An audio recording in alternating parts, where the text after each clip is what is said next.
Hello little people in my computer. Today we will be talking about hot hide glue, its uses, how to make it, and why it's one of my favorite things.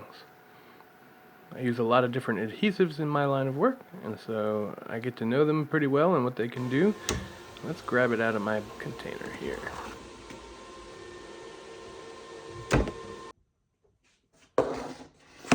Alright, let's get this thing open. This is my glue container. I also keep some hammer hardener pellets in there. There's a bag of glue. There's my backup bag when I run out. These are hammer hardener pellets. We'll talk about those in another video. Put those aside for now. My little scoop. I have no idea where I got that from. My little paper funnel for me to put the glue chips into the bottle that I'm going to use.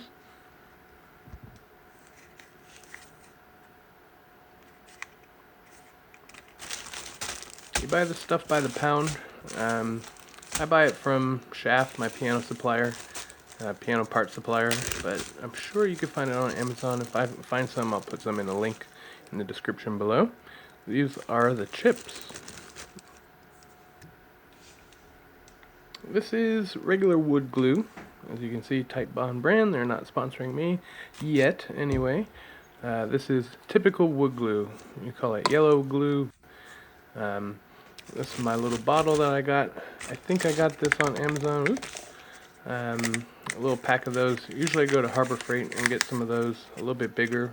And they may have been out of them, which is why I bought it on Amazon. But I'm going to put my little funnel in there. I'm going to take my scoop. And I will scoop some of these chips into my bottle and get ready to create some glue.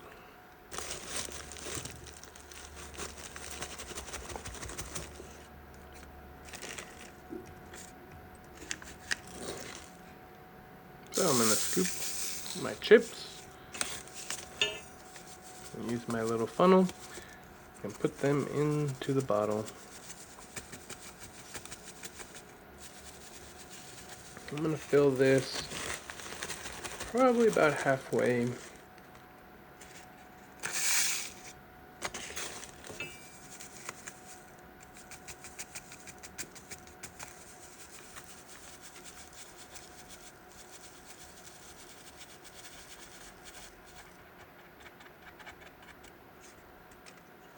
I've used a lot of different methods on how to store the glue, and I find that this is the most convenient and the easiest way to do it in a little plastic bottle like this. I'm going to close up my bag and put everything back for the next time I need to make some glue.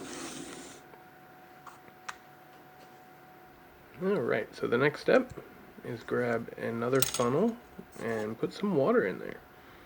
Now I'm going to put a little bit extra because I want to make it, I want to make a decent amount of this glue, and it's just going to soak up, the chips are going to soak up all the water. I'm going to stir it up real nice so I don't have any dry spots in the bottom.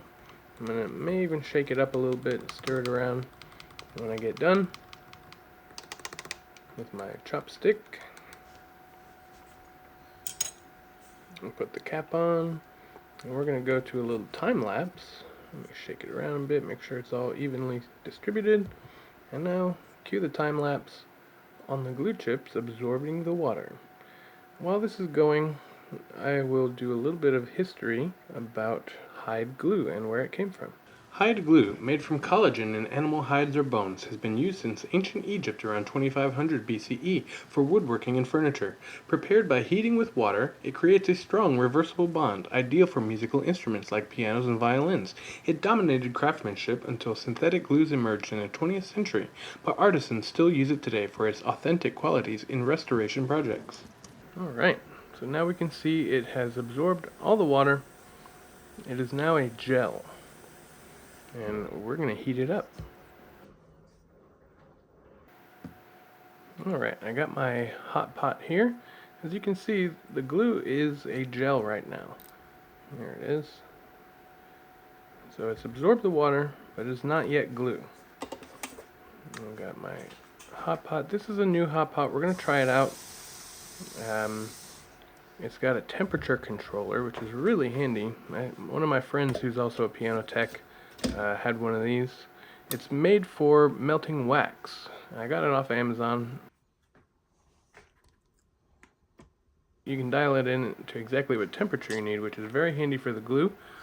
We want the glue to be around 140 degrees Fahrenheit. So I'm going to let this set in here. We'll do another time lapse and we'll see how this progresses.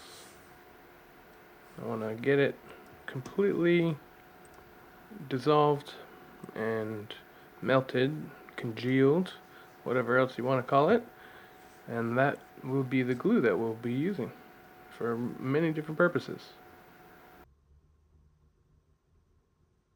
Alright, so I'm going to make another little time lapse here. There goes 5 minutes. I've got it set at 140, which should be about right, but I'm having a little trouble. I'll grab my thermometer here. I had to turn the machine off and on again for it to start really actually heating up. So what I did was I grabbed my old machine, which is a Walgreens special electric kettle. And so this thing is over 10 years old. I got this right when I started my business. I started doing all this repair work and things like that. And as you can see, it heats up real nice. Even after 10 years, this thing is still going.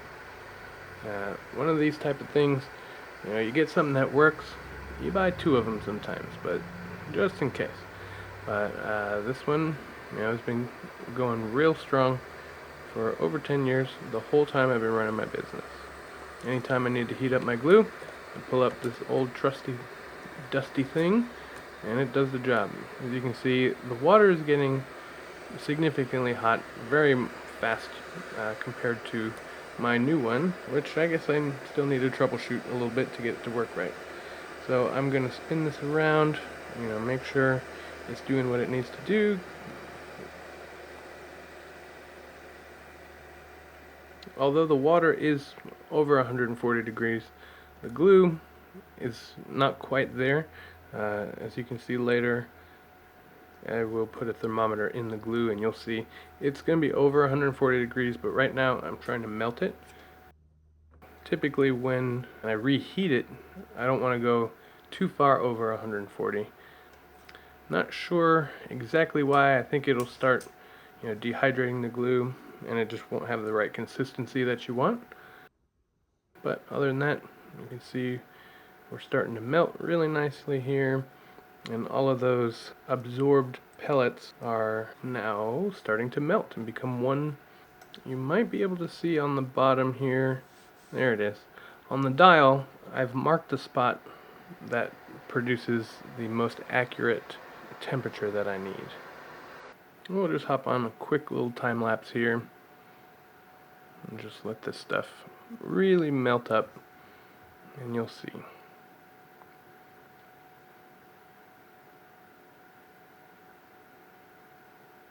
Alright, so now that we are done melting our glue, it is liquid and it is hot. Stir it a little bit, just kind of mix it around just a little bit more just to make sure everything is nice and congealed.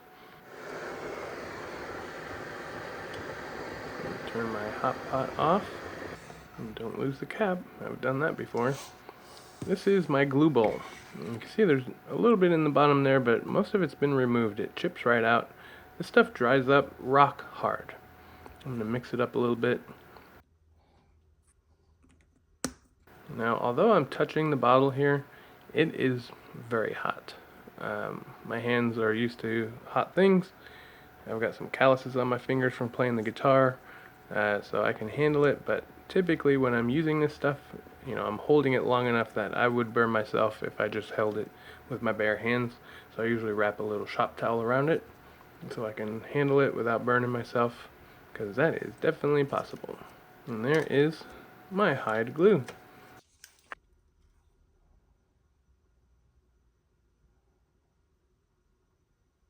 See how hot it really is.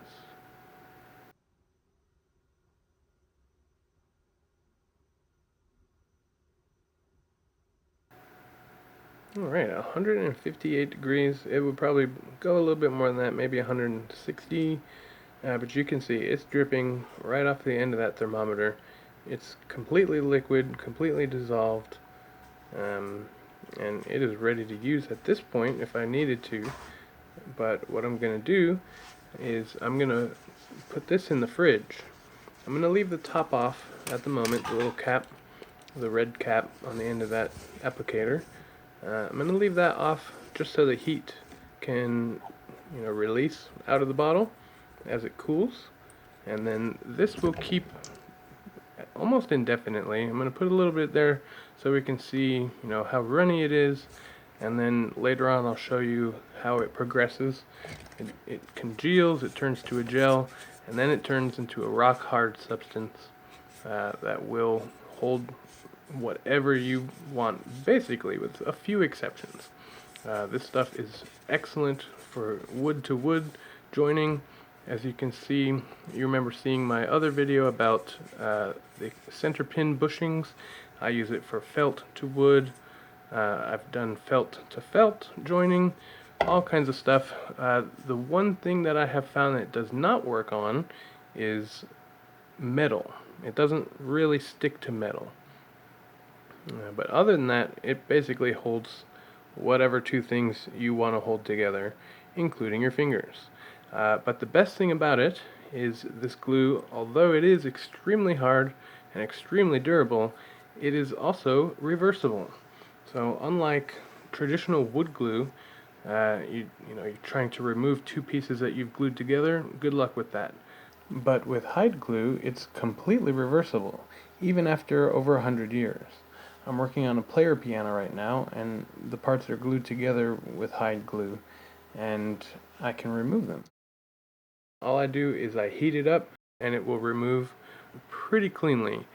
With minimal cleanup, it's ready for a new application of glue.